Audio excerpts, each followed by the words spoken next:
Perhatikan pernyataan berikut. 1 meristem, 2 polen, 3 protoplas, 4 kloroplas. Eksplain kultur jaringan yang dapat diambil dari organ tumbuhan berupa. Jadi kita tahu kultur jaringan adalah proses perbanyakan tumbuhan dengan memanfaatkan totipotensi pada tumbuhan. Apa itu totipotensi?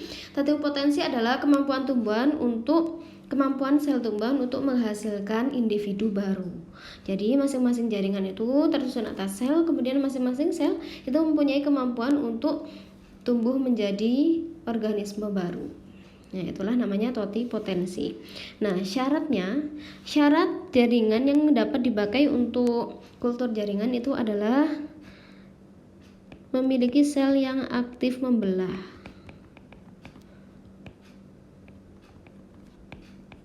Jadi, apabila sel mati itu sudah tidak bisa dipakai untuk kultur jaringan. Nah, apa itu sel yang bisa dipakai untuk kultur jaringan? Yang pertama, meristem. Jadi jelas kalau meristem ini adalah jaringan yang tersusun atas sel yang aktif membelah. Jadi dia itu ada di bagian tumbuhan yang ada misal di pucuk tanaman. Nah, itu karena pucuk tanaman itu mudah untuk tumbuh, berarti di sana ada meristem. Jadi jelas meristem bisa dipakai untuk kultur jaringan. Tidak hanya itu, polen itu adalah serbuk sari. Tidak hanya serbuk sari, pada kultur jaringan itu juga bisa menggunakan sel jantan pada tumbuhan lainnya. Jadi polen itu juga bisa dipakai untuk kultur jaringan karena bisa memiliki totipotensi untuk menghasilkan individu baru. Kemudian protoplas. Protoplas ini adalah sel yang dihilangkan membran selnya. Jadi tinggal dalam selnya aja.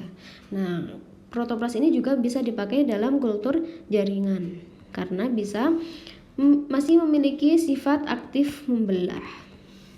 Kemudian kloroplas. Kloroplas ini ternyata juga bisa digunakan untuk kultur jaringan. Biasanya digunakan untuk menghasilkan sifat tanaman yang lama. Jadi sifat tanaman yang lama diperbaiki melalui kultur jaringan pada kloroplas sehingga menghasilkan tanaman yang unggul.